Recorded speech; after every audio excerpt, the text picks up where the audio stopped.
Aujourd'hui, nous allons parler des fruits de mer. En premier lieu, nous avons commandé des algues, du varech. Vous connaissez ça, le varech? Non. Non, pourtant on en voit sur nos plages. Hein.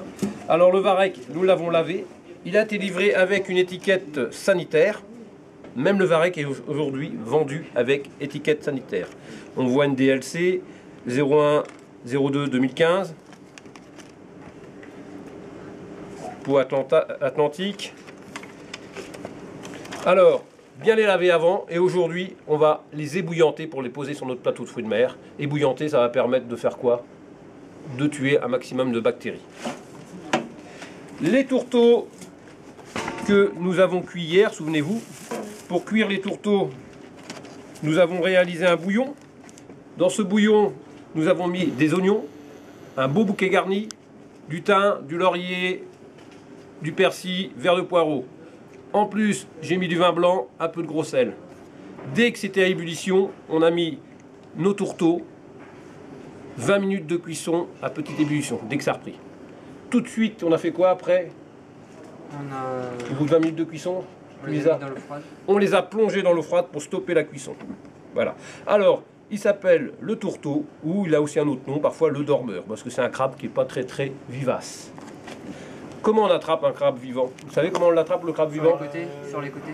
Par derrière, hein, ici. Vous ne risquez rien si vous l'attrapez par ici. Je répète, vous ne risquez rien. Alors, aujourd'hui, notre livreur, j'avais commandé des bulots. Il n'avait que des bulots déjà cuits.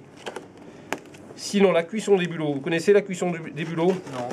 Alors, il y a une différence avec le bulot et le dormeur, c'est que le bulot, il faut le laisser dégorger. Est-ce que vous avez déjà entendu ce terme-là, dégorger? Alors, moi, je les mets à tremper dans du gros sel. Je les mélange avec du gros sel dans une gamelle et je vais les laisser toute la nuit. Et là, ça va les faire baver, comme des escargots. Le lendemain, je vais les laver 3-4 fois, jusqu'à ce qu'elles soient bien propres. Après, je vais faire le même système d'un bouillon. Mais là, je le démarre à froid. Et ça, c'est ma recette à moi. Moi, je les cuis 1 heure. Certains font que 20-25 minutes. Moi, je les fais 1 heure. Je suis sûr qu'ils ne sont pas durs. Voilà, ma recette de The Fat Cook. Pareil, pour être vendu, étiquette sanitaire. Toujours étiquette sanitaire.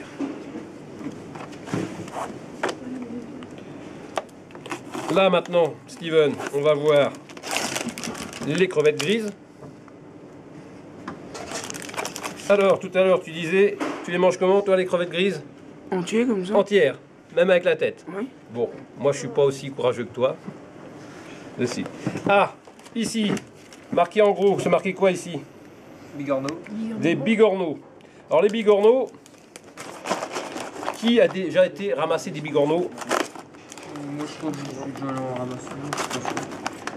Nous, on habite Caen, hein, donc la mer, elle est juste à côté. Hein. Alors ça se ramasse marée basse. Vous savez la différence entre notre mer et la mer Méditerranée du côté de la Côte d'Azur? Ah, elle est chaude dans le sud, c'est sûr. Mais bon, là, je voulais en venir. Ce sont des coquillages qu'on va ramasser à marée basse. Ça veut dire que nous, la mer, moi, du côté de Port-Bagne, la mer, elle se dégage à plus d'1,5 km, hein, presque 2 km hein, en grande marée.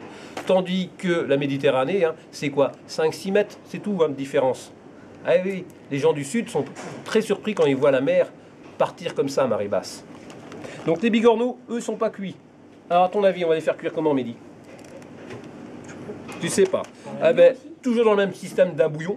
Hein, un beau bouquet garni, du gros sel, du vin blanc. On va faire bouillir ça. Par contre, comme c'est pas très gros, tu vois, ça va cuire que 10 minutes. Et on va les refroidir. Et ça, il n'y a pas besoin de les dégorger. Nous avons ici nos crevettes roses.